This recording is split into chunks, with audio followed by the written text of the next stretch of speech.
WVTC Radio Detroit.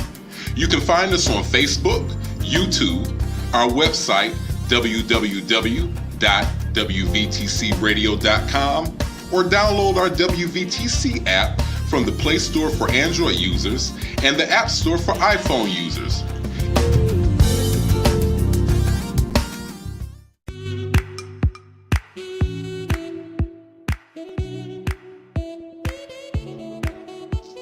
Thank you for tuning to WVTC Radio Detroit and the Community Bell Show with your host, former Wayne County Commissioner, Edna Bell.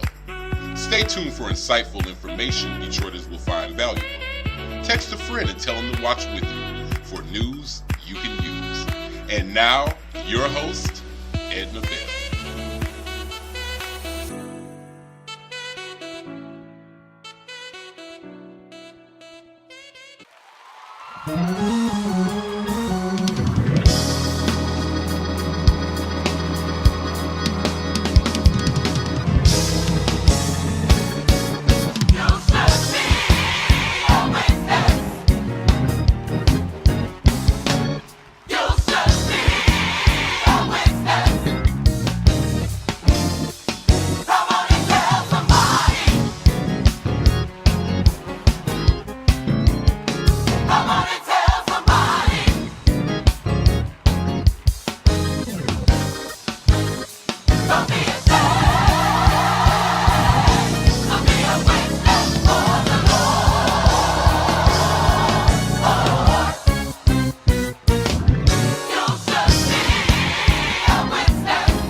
Hello. It is Monday afternoon at 4 o'clock, so it must be the Community Bell Show. Thank you so much for joining us again. We're just always happy to have so many of you join us and listen to, learn, ask us questions, and hopefully we give you some answers. But thank you for being with us this Monday afternoon at 4 o'clock in our wonderful, wonderful southeastern Michigan. A little bit cloudy outside today, a little bit rainy, but you know what? It's okay. We need rain just as much as we need sunshine. We had sunshine Friday, Saturday, and Sunday. So now we've got a little rain today, but we'll be okay. We have today a special guest, and it is my good friend, Miss Leslie Love, the Honorable Leslie Love, former state representative, member of my TSET Golf Club on top of that, good friend on top of all of that, and candidate for the state Senate seat in the state of Michigan. Miss Leslie Love, are you there? Hello and good evening, How Edna are you? Bell. I'm wonderful, thank you. Always glad to have you with us because you bring us such good information and wonderful guests and all of that. So thank you. Thank you. What do you got today? Leslie's going to kind of run the show today. So I'm going to say, Leslie, go for it. Okay, great. And so thank you for that introduction too. And I am running for the United States Senate, Yes. representing the state of Michigan. And so I'm excited and we're very busy with that. And as I know Edna, of the folks who are running, I am right here from Detroit, Michigan, born and raised, and am the senior most experienced legislator. We've been around in this community, definitely giving back and active in every major issue that's come through Michigan in the last 10 years for sure. But before I was a candidate for United States Senate for Michigan, and before I was elected to the Michigan House of Representatives in 2015, I was out of undergrad, a union organizer. I worked for the AFL-CIO and I organized steel workers in Allentown, Pennsylvania. And this Oh, was in the my. years before, yes, before GPS and OnStar. Like we really had to pull out a map and you We had had to know pieces of north, paper south, then. east, and west to get to these houses. I gave you little cards and you had to go find these addresses. And so I've been a part of the labor movement, I guess, since birth, because both my parents were both in organized labor.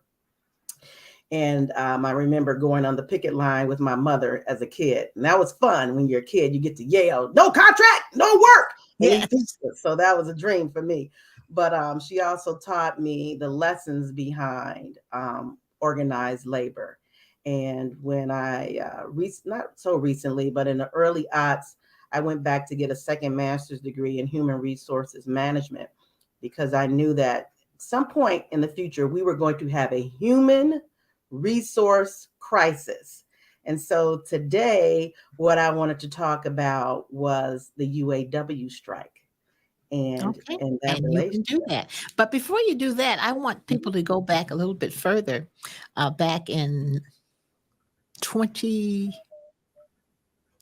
2000, 2001, when you Mhm. were at Mary Grove College.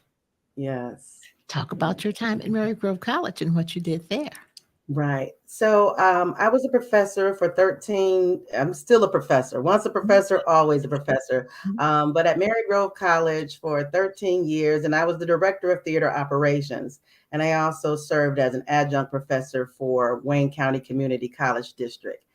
So I am a minister of knowledge. And I think that kind of feeds into my desire to serve in public service in this capacity or to continue to serve. Because I've always been in the spirit of how do we help improve the conditions of people and how do we give them all the tools and information that they can use that's available, I should say, so that they can use them to their benefit. And so that's what I did as an educator. That's what I did as an elected official. And that's what I'll do as a United States senator. Thank you. I just wanted people to know that, you go way back to. I Uh, do. A lot of people who, we were grasshoppers back in the day. I think of some of the business owners, people who are muckety mucks now, like Dennis Archer Jr. and his little restaurant that was near the river. I worked there as a waitress when I was an undergrad.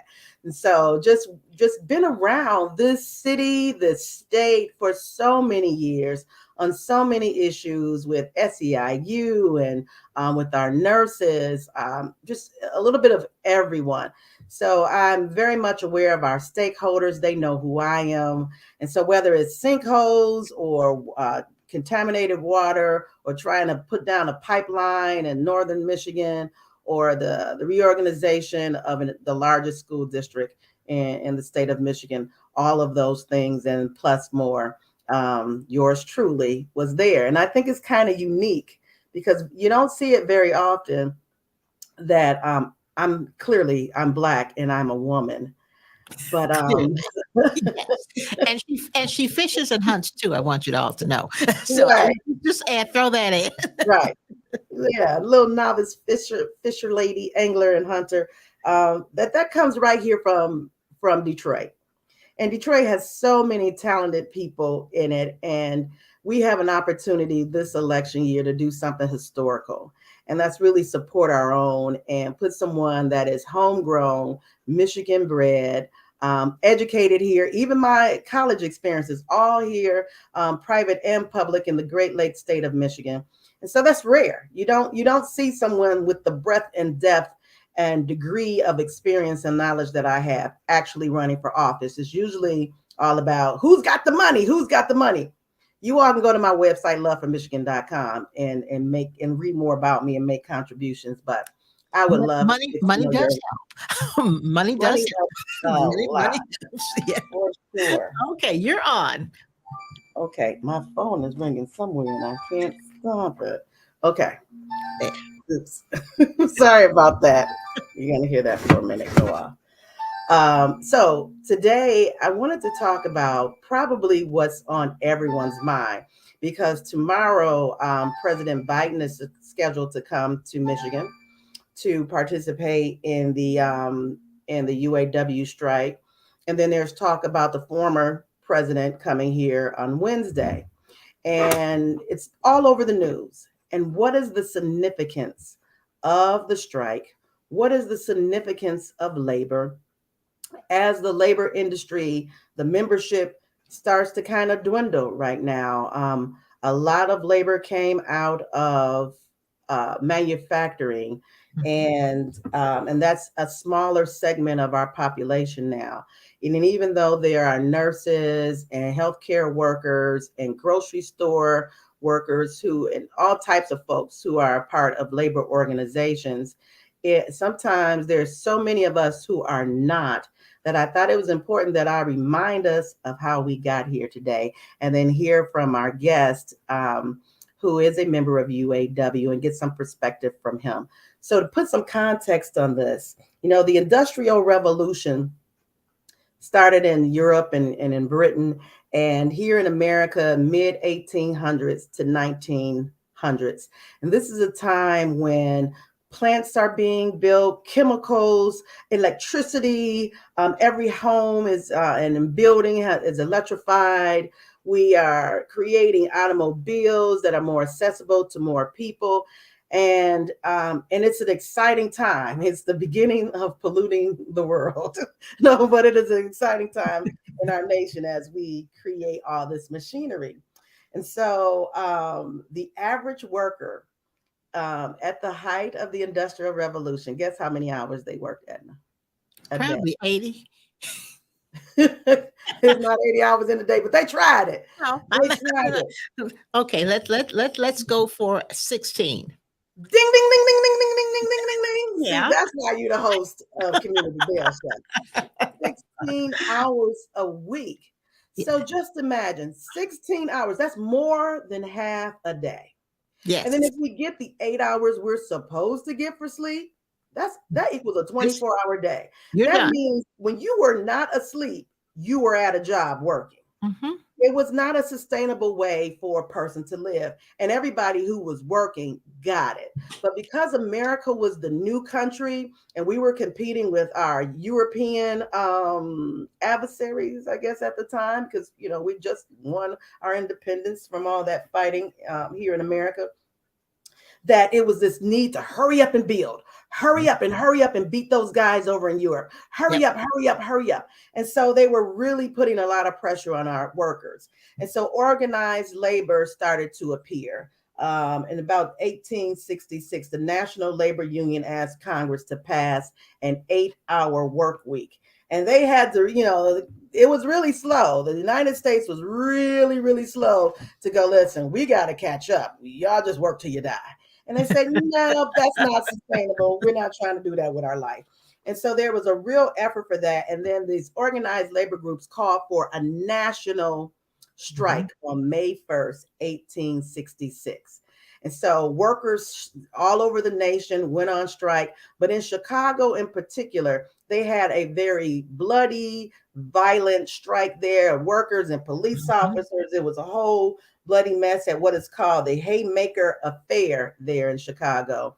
And so May 1st became in history May Day is now called May Day for that national call for a strike across our nation.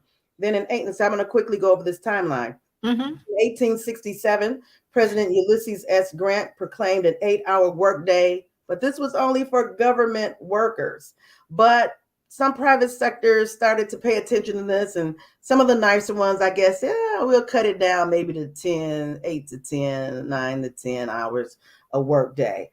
And then from 1870 to 1880, there are a lot more organized labor organizations really rallying for an 8-hour workday. I guess they figured, because I was doing my research trying to find why 8 hours. Like Mhm. 8 hours is still kind of a lot of hours to work. You work 8 hours, you're supposed to sleep 8 hours. So that's 16 hours. That's most of my day. And then I get, a few, the other 8 to just maybe do life, be with family, teach my children something, clean the house, fix the car, mow the lawn. It just doesn't seem like enough time. So when you hear UAW workers say, President Fain say, well, we're looking at a 32-hour work week, it sounds reasonable when you put it in context of what are we doing with our days, and how much time do we have, and should we be spending at work?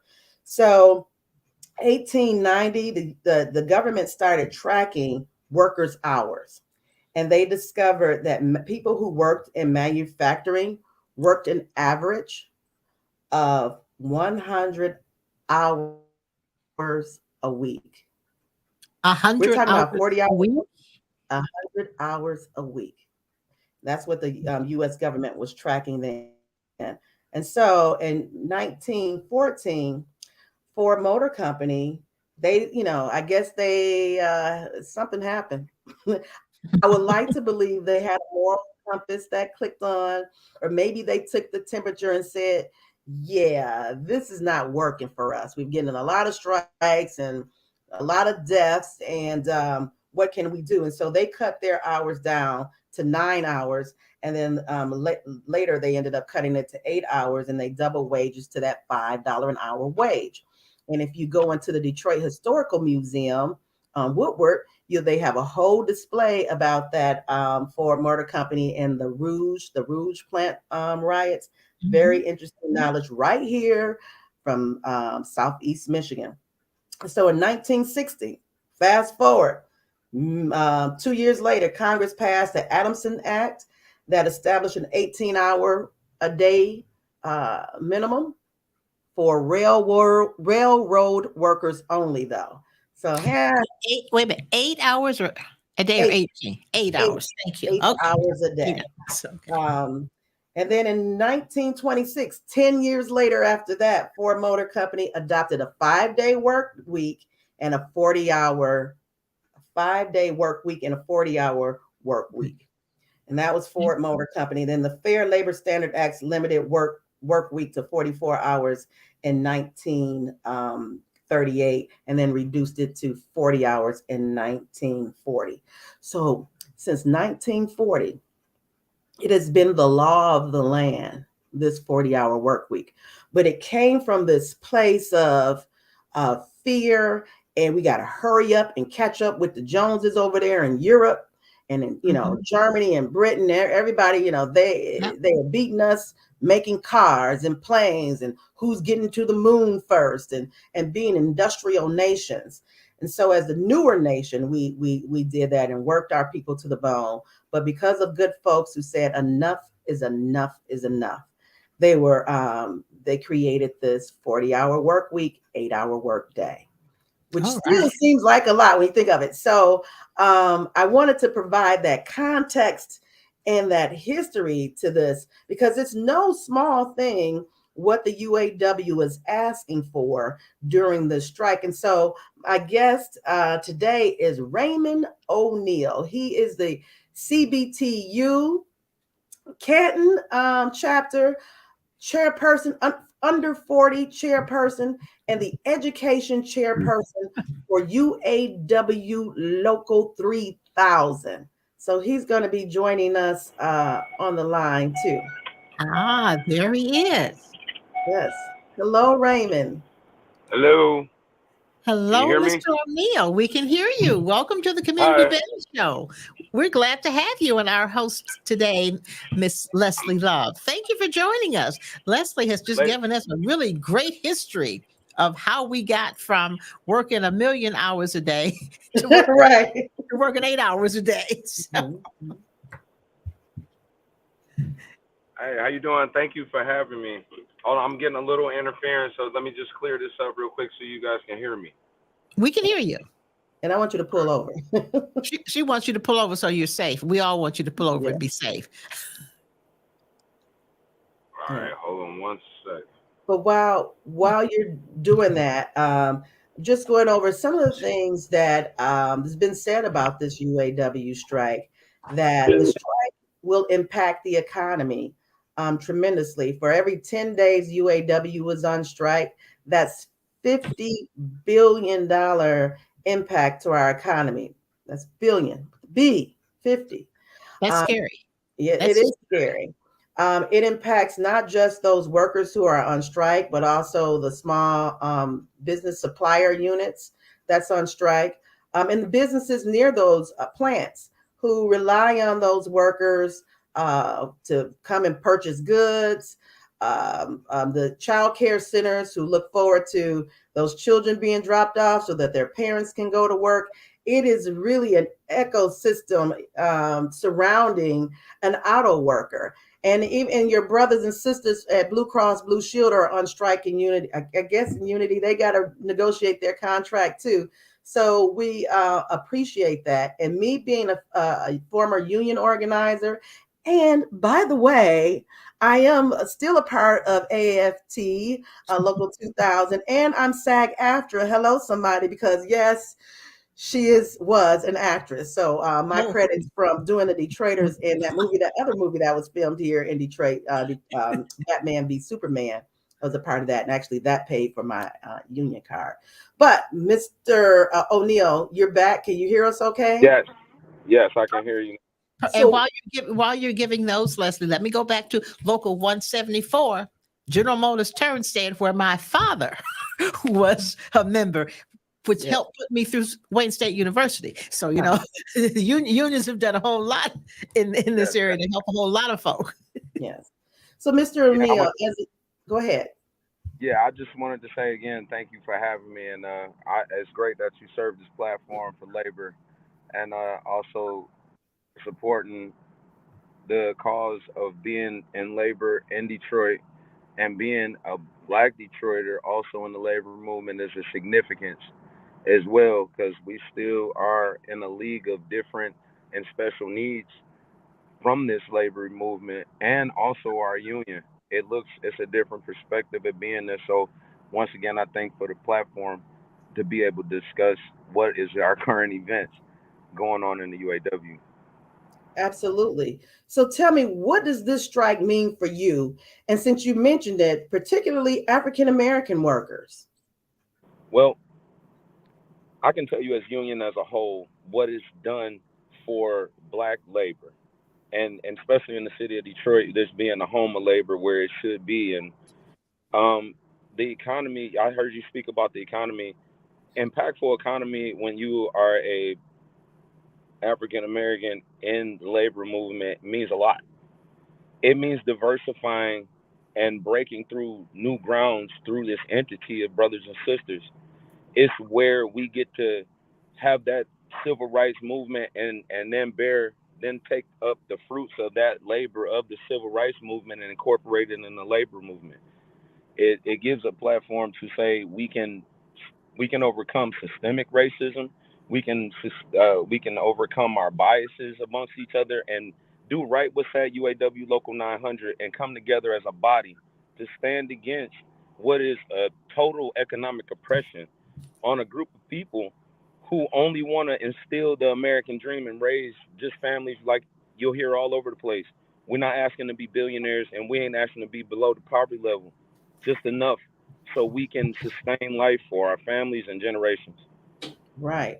And so it is said that, and then you tell me if I'm missing anything, the primary things that you're asking for, or President Sean Fain on behalf of the members is asking for job security, in a shorter work week, and the ending of this tier system, Right. right?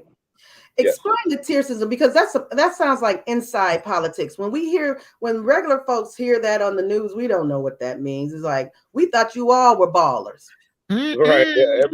Everybody I thinks tell you that about tier you. systems, but I'll let Mr. O'Neill talk about that first. But I retired from AT&T Michigan Bell, Right. and when we split So back in 1980, whatever it is, we had a tier system for those folks who were current employees were getting paid one thing, and then the people who might have come to us from Western Electric or someplace else got paid another thing. So yeah, but it was less than. So yeah, there and was you are definitely a tier system. Not you are good. absolutely right. That dates back to 1980 exactly, when Hmm. the tier system was implemented into absolute general labor, and it is a discriminatory, union busting, and it's absolutely direct to the worker to let them know that they can work for less and have us against each other, even in our own facilities. The tier Exactly. system does exactly this. It cuts the worker in half for the same amount of work. Hmm. Having something like that, a tier system on top of now, used to be right to work state, and I'm proud. That's one thing I'm proud of. I was on the Capitol steps in Michigan when the lame duck session happened, and we fought for that. We fought against it with side by side, just like we're doing now. And I've been in this 10-year span to be able to watch that bill be abolished Yeah. and the worker take back power once again for that.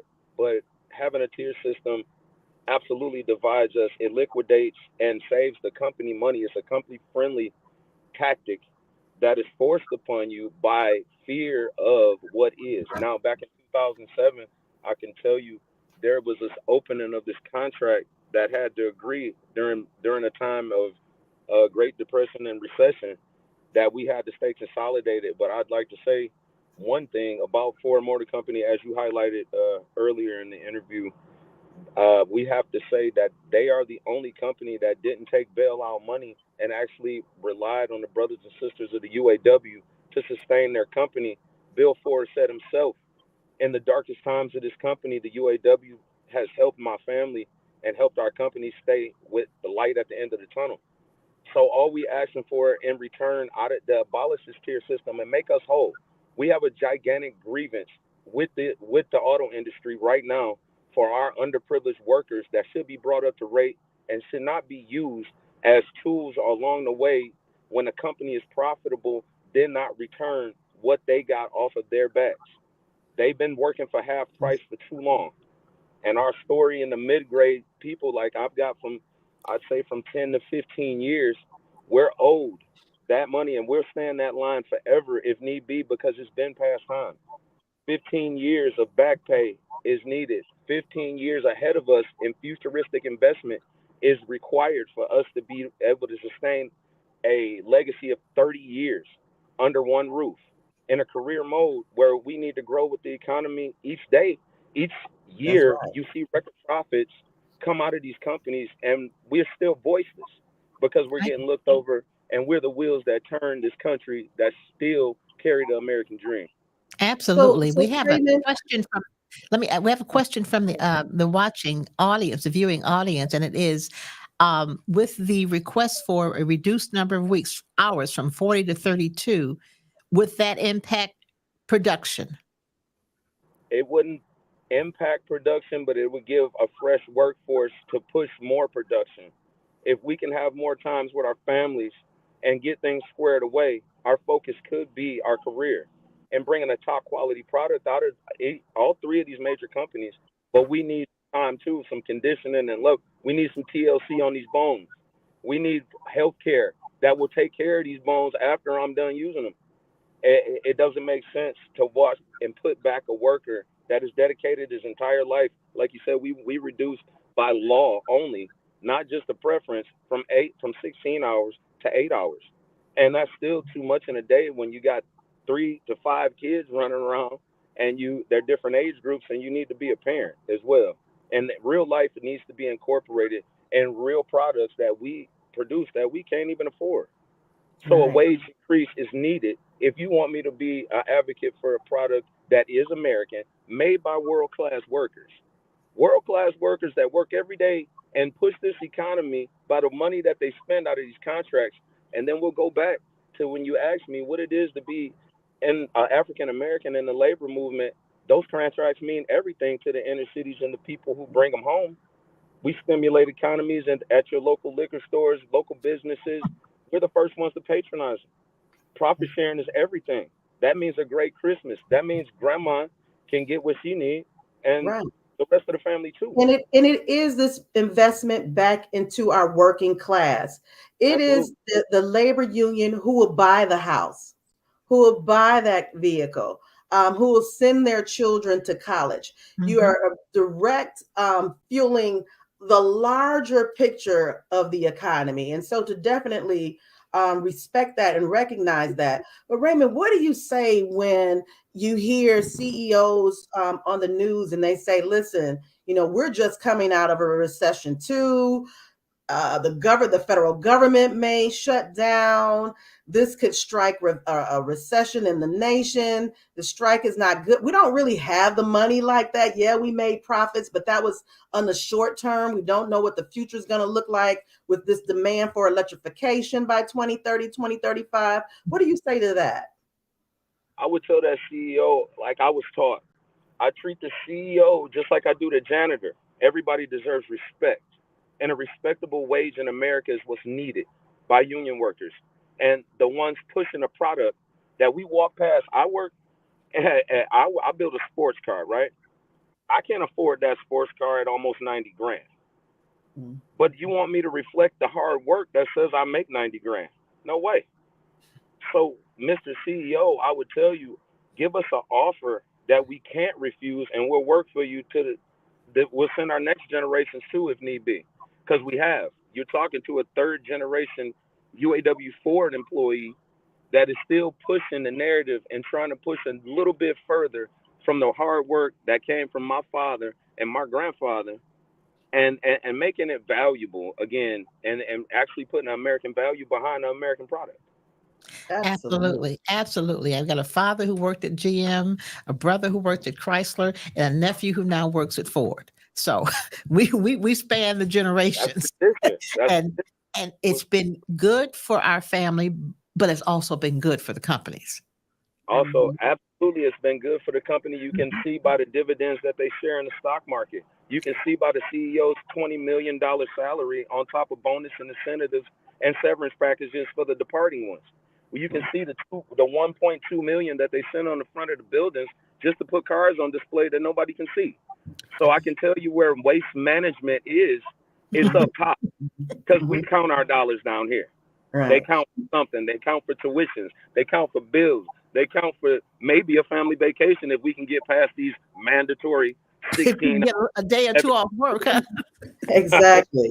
You're getting Absolutely. a lot of positive feedback on the comments here. One person says, Larry says, Raymond O'Neal for UAW president. So There you yet. I'm still training. I'm always with a pen and a pad, and I just like to be of help and be of support and an advocate for my union because we're here because this did change my life.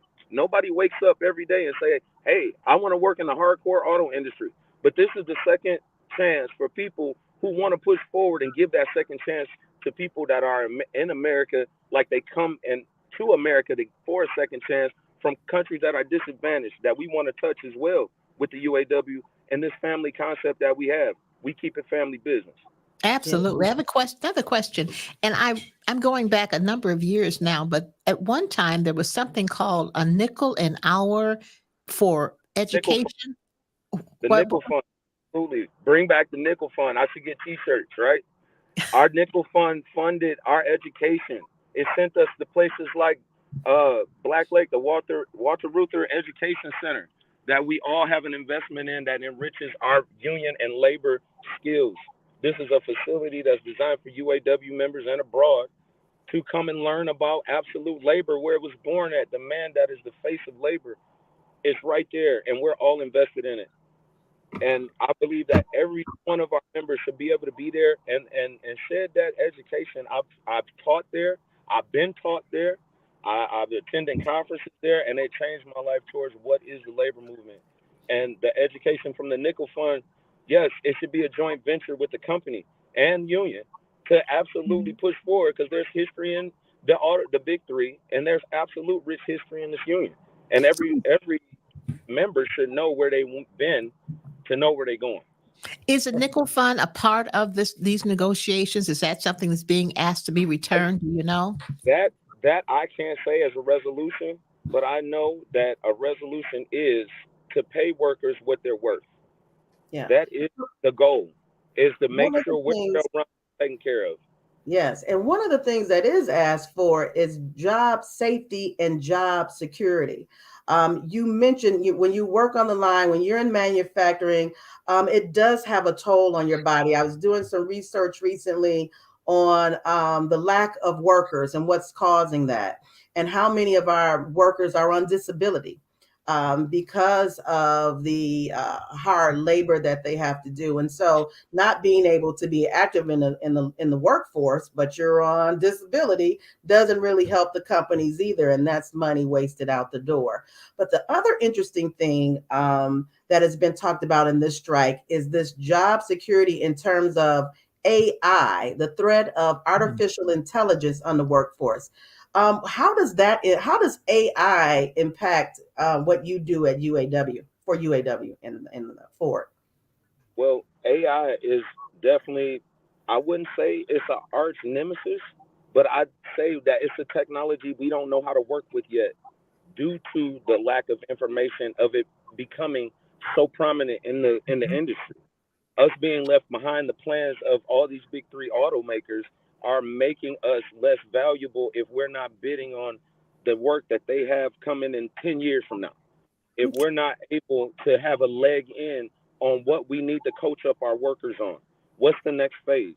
If they're keeping that under lock and key and then springing on us, shooting down south where they know they're not union friendly, and then denying us the access to organize, we can't keep up with the technology. That's when it becomes a fear of the worker that's only used to combustible engines. We're facing a new revolution in electricity that it's like Star Trek. The boldly go where no man has gone before. And it's both sides are nervous and we both got anxiety, but this is what we do know as union workers. 10, 20, 30 years down the line, we still need to have careers that pay off. We need to have health care to take care of these cracking bones and this arthritis and the carpal tunnel from repetitious work. I push out almost 400 units a day of the same thing at the same time at the same pace. Human bodies are not used to repetition. I condition my body like a pro athlete because I want to stay elite. I'm like Tom Brady. I'm going for 30 years, and I got to put an investment into my body that says I need extracurricular things like therapeutic massages and stuff, options to have, like a fitness center that works, and making sure my mental health is intact from having the same environment time after time again. After 30 years, I'm institutionalized at this point. So it needs to be, especially where there's a lack thereof, and the people who look like us and the resources, there need to be, the contracts need to reflect these things for the need to get me in this parking lot and through those turnstiles every day. That's right. I have two questions from one of our listeners, and one of them is the president's coming in tomorrow. If you had a chance to speak to the president, what would you tell him? What would you want him to know about the strike? I tell President Biden, just be a man of the word when you campaign. Be a friend of the working man. Be a union guy, as we've seen on the headlines.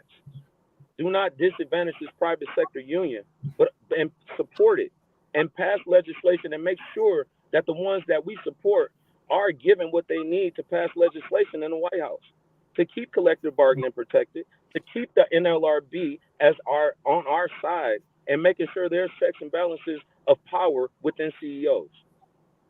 I like that. I like it. Then the other Yeah, question that's has good. to do with quality. It's oftentimes said that those were Monday morning made cars because there was something happened on it. Can We you always speak to we, that for us?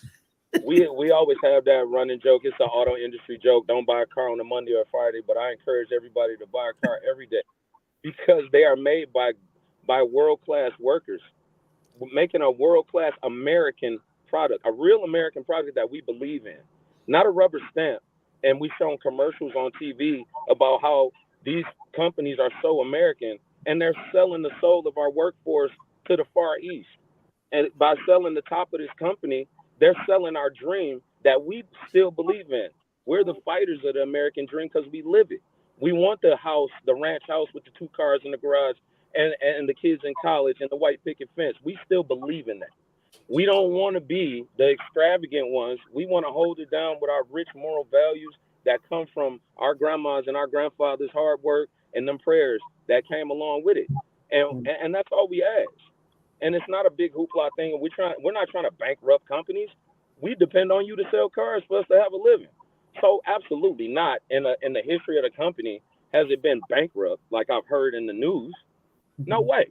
If you're on set to make and surging in the market to make more money than you ever have, and it's a public stock traded, anybody can look it up. I own shares as well. But you can look this information up. This is what they don't tell you. It's our lack of information that we perish. Just like it says, due to lack of information and education, my people will perish. And And it's information is just power. and Information it, is and that is absolutely power. absolutely power. That's why I Yeah. take hold of my education committee. Right. Yes, you are the chair of education committee. And so in the education of this, can American auto companies stay competitive with its foreign competition when you have American workers demanding more and pay, shorter shifts of a work week? How does a company balance that? The company can absolutely balance that because the competition is a myth. If you are doing record breaking things like I'm pretty sure you all have heard these historic offers. Well, what's historic if you don't have a template of what you did last time? It's historic because you're competing to be number one in your company in the country, not the number one giver to the employees that make your product. Here's the gimmick. If you pay the workers, you have a workforce that's untouchable and they'll work for you. You got to have faith in your workforce. You got to have faith that these people with that we have faith that we going to reach 30 years without something happening. That same faith we get up to sub-zero temperatures to get to these plants and push a product I can't afford. We got that faith that one day they going to recognize. Today's the day. We ain't Yeah, waiting on faith. We got now. that's Right now. right. We That's ain't right. It's moving. like you take care of So me and I got you. that's right. You love me and It's, I'm gonna it's, love you. That's all I'm asking. Just give me a little bit. we got a whole bunch of bipartisan issues that they claim we're the big bad wolf. No way. We can't. We only want to be thousandaires, not billionaires. You owe more people in this industry money than you do us. I We That's are like what I say every 3%. time I buy a lottery ticket. I was like, I don't have to win the mega, but can I win one of them when I match phone numbers? What they get? what We is are that? 3% of the company's problem. We are 3% in that pie chart. Mm. What do you 3%. think to me that if in fact the companies are crying broke and they have all these issues, that they would look to the top to start reducing some of those multi-million dollar salaries first before they start talking to the poor people who aren't making $1,000? You would think that they them top heavy salaries like there's a CEO that pulls in about 34 million, A right? year, And a year. a year. And then she'll get on TV and cry broke. Yeah, But something wrong with that. understand Yeah. I can never understand this myself, but I kind of got a good perspective of it now. I guess we're still in the 80s of trickle down economics. Uh-oh, there we They go. seem to think, but wait, somewhere on one of those levels and one of those big, nice, shiny buildings, they cut the water off to the working man that got left behind. We're at least behind by 10 years or better Yeah. of stagnant wages. How do I put gas in my car? How do I get a gallon of milk and then decide which one I want? That's not American.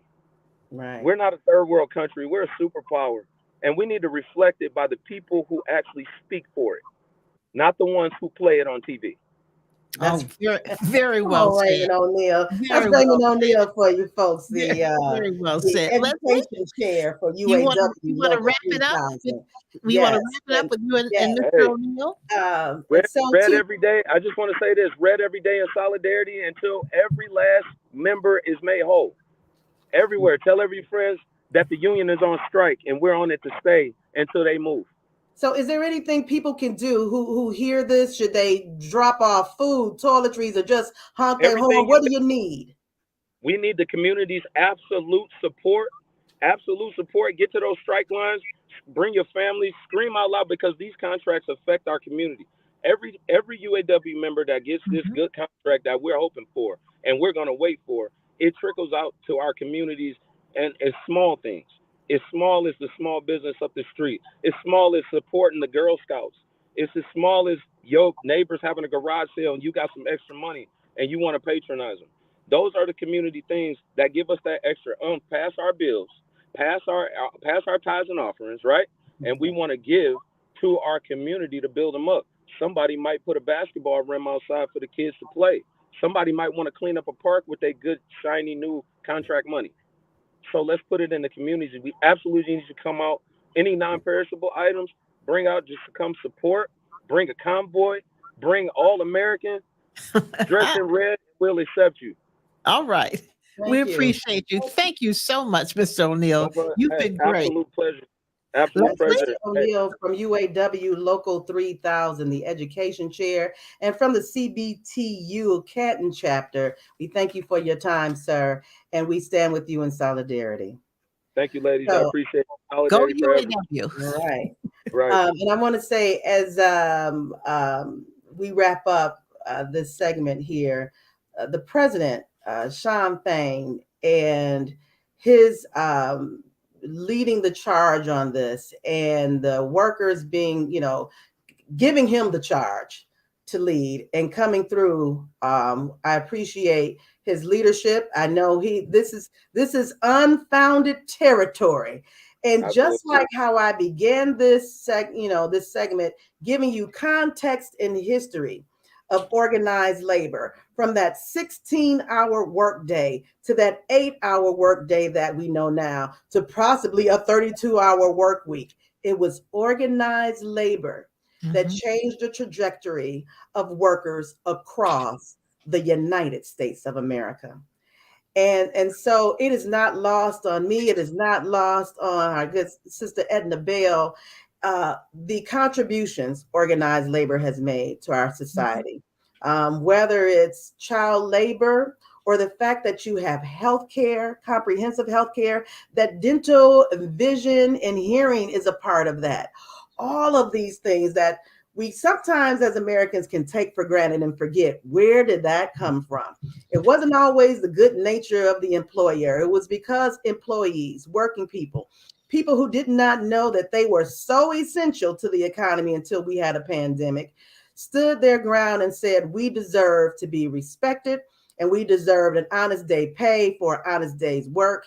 And we want to be able to contribute to the society, not as po folk, that's not as destitute, but hey, I go to work every day and Contributing members of society. Absolutely. Yeah, great. Absolutely. Thank you so much. It's been a pleasure. We may have to have you guys come back if this strike goes on too much longer, and you can share with us how things are going and where we are. Thank you so much, Leslie. Thank you so much, Mr. O'Neal. This has been the Community Bell Show. We are just pleased to have had you with us. We'll see you next week at 4:00. But don't forget, drop a case of water off at one of those strike sites. Do something. And visit my website, loveformichigan.com. Absolutely. Thank you for listening to Community Bell with your host, former Wayne County Commissioner Edna Bell. This broadcast was brought to you by WVTC Radio Detroit. You can find us on Facebook, YouTube, our website, www.wvtcradio.com, or download our WVTC app from the Play Store for Android users and the App Store for iPhone users.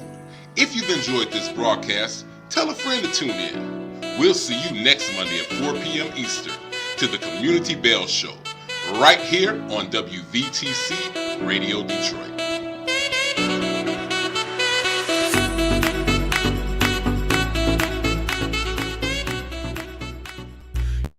You're listening to WVTC Gospel Radio Detroit, and we're flowing in the Spirit.